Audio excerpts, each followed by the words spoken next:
Hello everyone, my name is Priyesh Mistry and I am the Associate Curator for Modern and Contemporary Projects at the National Gallery.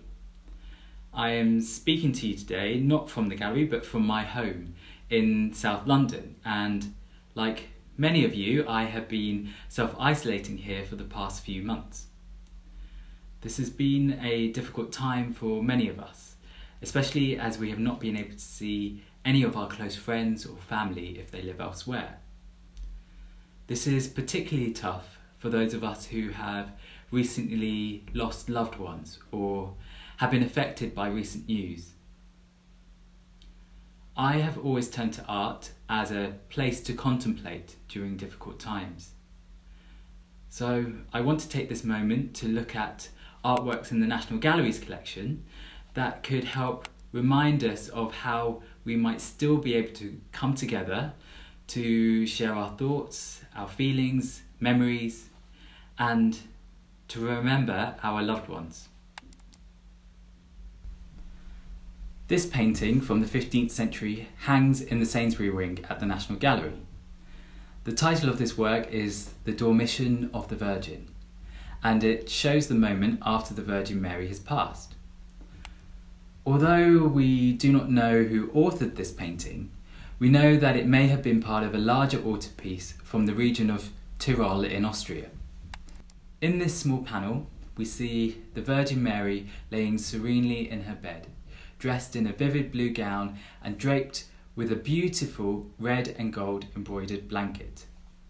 Surrounding her and crowding into this small room are the apostles, each encircled with golden disc halos, who have gathered to perform her final rites.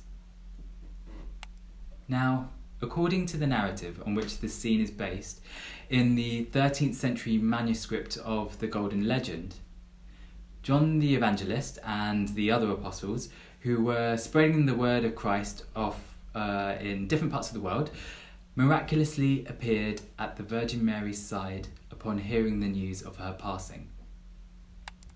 I find this idea very comforting, knowing how difficult it is to be together at this time, especially in different parts of the world. There are still many ways for us to be connected in times of need. This compulsion to be together is particularly heightened in this picture by the tight perspective used in this composition. The artist presents the scene in such a small space, framed by the columns and this low panelled ceiling. He shows the apostles crowding into the space, even only managing to paint the tops of the heads and halos of some of them, including the slightly awkward kneeling positions of the figures in front of the bed, in order to fit them into the narrow foreground. Some of you may have noticed that there are actually 13 apostles present in this image, an additional 1 or 2 included for extra measure. Although this is highly unusual, perhaps we can find a sort of explanation for this in another detail of the painting. The pomegranate emblem in the intricate pattern of the blanket's embroidery has many meanings in Christian iconography. And perhaps the most resonant here is the pomegranate as a symbol of unity, of the bringing together of people under the church, a symbol of community, no matter how many people we expect there should be. Another important way for us to come together and remember someone is, of course, through their image, through their portrait. Now, portraiture has had an important role in the history of art across the world. And of the many incredible portraits that are in the National Gallery, I want to focus on this portrait by Rembrandt of an 83-year-old woman, painted in 1634, when he was only in his 20s and had just arrived in Amsterdam. What is remarkable about this highly realist painting is the skill and level of detail Rembrandt uses to present the features of this woman's face. The layers of small painted strokes to show the folds and wrinkles of her skin, the tautness of her hair pulled back, all framed by the crisp, white edges of the fabric bonnet and the stiff ruff that she wears. Her eyes look out, not directly at us, but into a space, as if she is contemplating something much deeper. For a long time, the identity of this sitter was unknown, at one point even assumed to be Rembrandt's grandmother, but it is now thought to be Aechje Claesdr, the widow of a successful brewer from Rotterdam called Jan Pesser. They were members of a prominent family of the Remonstrant community, a denomination that faced much persecution from the dominant church in Holland at that time. The portrait was commissioned from Rembrandt by her son, who also had his portrait made at the same time. In 17th century Holland, portraits had a different function to what we assume they may have today. Rather than present an idealised or filtered version of a person, the representation of reality, the warts and all image, was highly regarded and valued. For Rembrandt, this worked in his favour, and for his interest in how to fully represent the idea of transience of a person's life, how their appearance carries their history.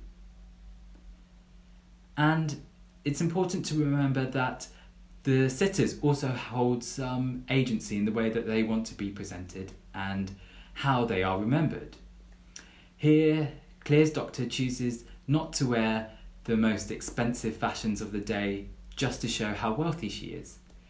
She wears something much more modest, perhaps more befitting to her beliefs.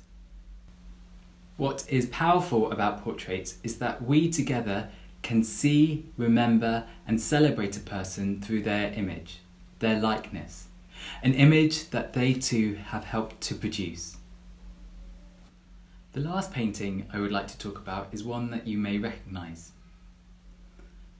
Water-Lilies by the French artist Claude Monet was part of a series of paintings based on the ponds and gardens of his estate in Giovanni.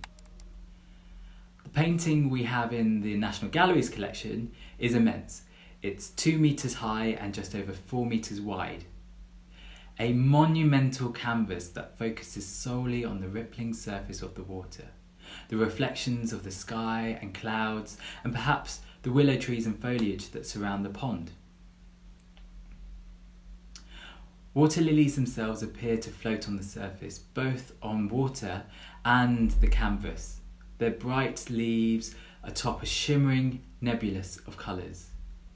Here we can see strokes of green, ochre, yellow, alongside washes of violets and blues, and all interspersed with moments of pink, the radiant pink of the lily flowers.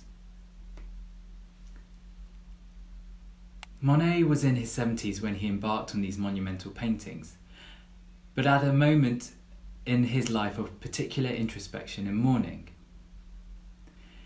In 1911, his wife Alice passed away, followed by the tragic death of his eldest son Jean a few years later. At the onset of the First World War, with 2 of his sons drafted to the army, Monet committed himself to painting his water garden. He built a new studio on his estate in 1916 to accommodate the scale ambition of these new paintings. He immersed himself into these studies of moving water. His earlier compositions from the series included other features, such as willow trees and the famous Japanese-style bridge, such as from the painting that we have at the National Gallery, made in 1899. However, with these new compositions, he pushed these elements completely out of the frame. He created a space to mediate through the sensations of colour and light, famously saying that he wanted to create the illusion of an endless whole, of a wave with no horizon and no shore. On the 12th of November in 1918, the day after the armistice was signed, Monet gifted a series of these paintings to the French nation, which still hang in the Orangerie in Paris. The painting in the National Gallery was one that remained in his studio. It is a work that I have returned to many times since I first saw it at the National Gallery as a teenager. A work that I return to especially during challenging times or moments of high anxiety. Perhaps we can learn from the spirit of Monet's generosity to the French nation, to use this painting as a space to contemplate together, to remember and to share. What artworks help you to remember your loved ones? If you would like to share, please post in the comments below. If you would like to learn more about art history, click here and here. Thank you for watching and see you next time.